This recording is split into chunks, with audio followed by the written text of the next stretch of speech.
Alors, sur ce comitium, je vous l'ai dit, on s'adressait au peuple. Donc, il y avait des rostres. Il y avait une tribune aux harangues, qui a pris ce nom de rostre beaucoup plus tard, lorsqu'on y a installé les éperons de navire, ça se dit rostra en latin, qui avaient été pris dans la guerre contre les Latins aux habitants d'Antium. Donc on y a attaché ces éperons en signe de victoire, et depuis ça s'appelle les rostres. Alors, ce qu'il faut bien comprendre pour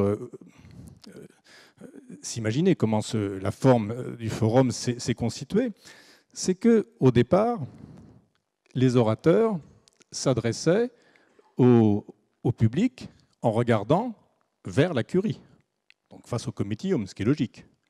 Mais c'est une place relativement petite. 40 mètres sur 40 mètres, ça fait 1600 mètres carrés.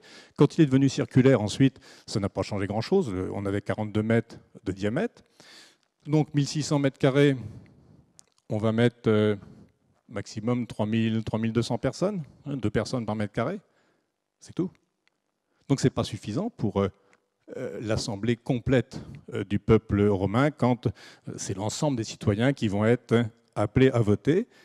Si bien que, au milieu du second siècle, on dit que ça date du tribun Licinius Crassus, on va retourner le sens de la parole, et cette fois les orateurs s'adressant au peuple réuni sur le forum, sur la grande esplanade.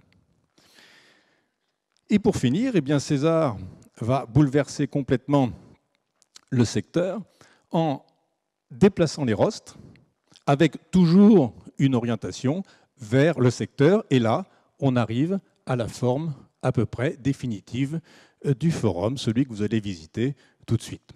Alors vous voyez pourquoi il est aussi peu régulier dans sa forme d'ensemble. Alors, par la suite, donc, au départ, on a ces rostres d'Auguste et sa curie julienne. On appelle les rostres d'Auguste parce qu'en fait, Auguste les a aménagés après César, et puis pour les distinguer des rostres qui se trouvent de l'autre côté de la place.